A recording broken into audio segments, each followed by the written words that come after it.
Avisha, why are there plants all over the desk? Because it's Earth Day, Jordy. Oh, now it makes sense why we have two pieces about the Earth today. First, let's roll the intro.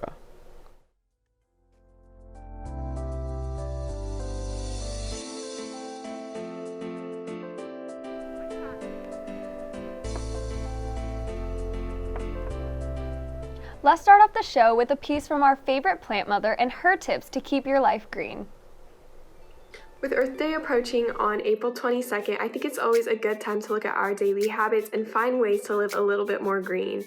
It can feel really overwhelming hearing the number of plastic waste and gas emissions and years we have left before causing irreversible damage to the planet. And it can feel like no matter what we do, we're not really making a difference.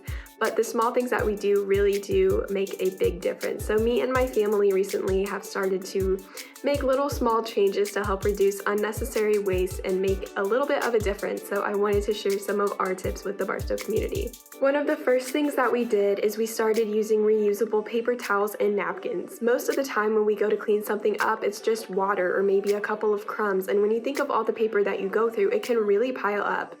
We have a container of dirty paper towels and napkins, and we just wash them at the end of the week, and they always end up looking brand new even after cleaning up some of the larger messes.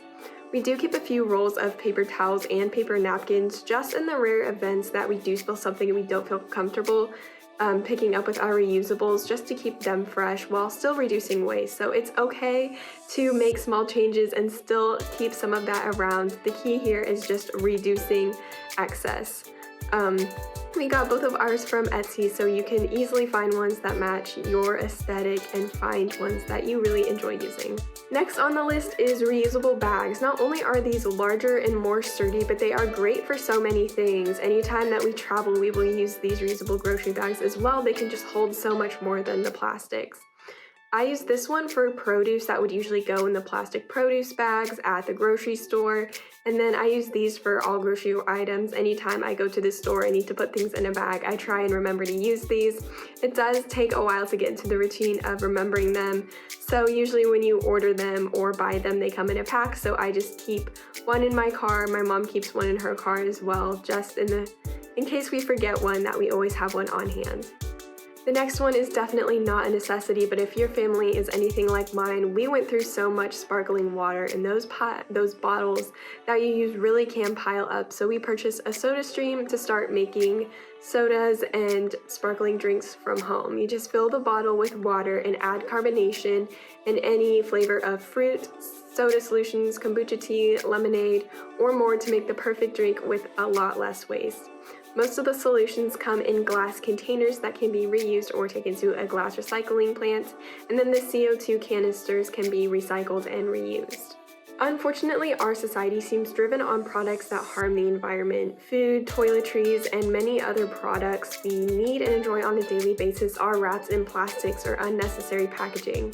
It's impossible to live a waste-free life, but there are little things that we can do to make a big difference. For example, 500 million straws are used daily. Just eliminating that alone and using reusable straws can reduce a lot of the plastic that ends up in the oceans and landfills. 100 billion plastic bags are used each year and then thrown away. These numbers really do pile up, and the decisions that you make not only affect the planet, they can influence others to make smarter decisions. While it is important to celebrate Earth Day, it is even more important to continue loving the planet year-round. If you have any ways that you like to celebrate Earth Day or great green habits, please share them with us at Stow TV. I've been Maddie. Back to you guys at the desk. Avisha, what are your tips to live a green lifestyle? We should try to compost and conserve water. That's a good idea. I like to use reusable bags instead of plastic. Now let's see what impact COVID and climate change have had on the Earth. Roll it.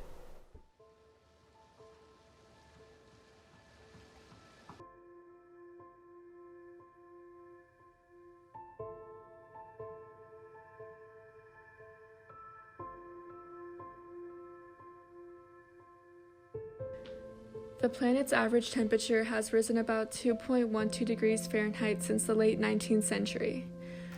The ocean has absorbed much of this heat, with the top 100 meters of ocean showing warming of more than 0.6 degrees Fahrenheit since 1969. Data from NASA's Gravity Recovery and Climate Experiment show Greenland lost an average of 279 billion tons of ice between 1993 and 2019, while Antarctica lost about 148 billion tons of ice per year. Global sea levels rose about 8 inches in the last century. Both the extent and thickness of the Antarctic Sea have declined rapidly over the last several decades. Global warming, a very big and heavy topic. Every day we learn more about the man-made problems that we have created that are hurting the place that we live in. And hearing all of these statistics may feel overwhelming and stressful. Every day people go to work at factories, sail boats, and fly planes that increase our carbon footprint. How could anything change the way that we lived our normal lives? Well, it was COVID-19. With all the negative impacts that COVID had on the world, it was nice to see some positive impacts as well. In April 23rd of 2020, carbon emissions in New York were down by 10%.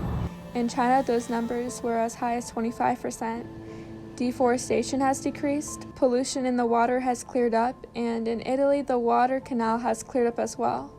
And it may be possible that the fossil fuel industry might have hit a terminal decline. As the world is slowly starting to turn back into as normal as we can possibly get it to be, it is important that we keep on moving forwards instead of back.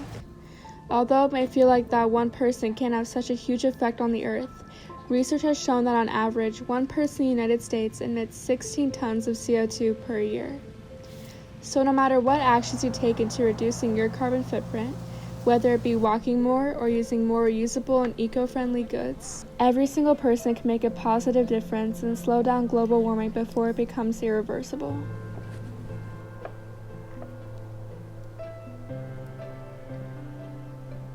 Thank you, Amelia. The Earth really is beautiful.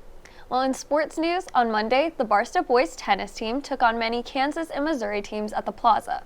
Sonny Gandhari and Dylan Markey opened the day with an 8-1 win over Lee Summit West. Sunil Ryland opened the day with a solid 8-2 win over Liberty, and Richie King ended the tournament in second place. Congratulations to all Barstow tennis players who competed. 5 p.m. today will be the homecoming court presentation at halftime of the girls' soccer game against Summit Christian.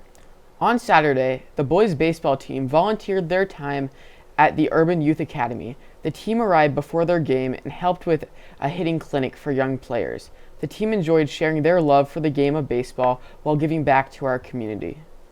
Congratulations to the math club on their success. 10th grader Jay Lee finished first overall, first in sprint, first in target, and qualified for the national championship. Also, the team of Jay, Shriram, and Paranjay finished third, and the Barstow School finished fifth in sweepstakes. Congratulations, everyone. It looks like that's all we have for you today. Have a great Earth Day. I'm Jordy Waldman. I'm Avisha. These are our plans, and we'll see you next week.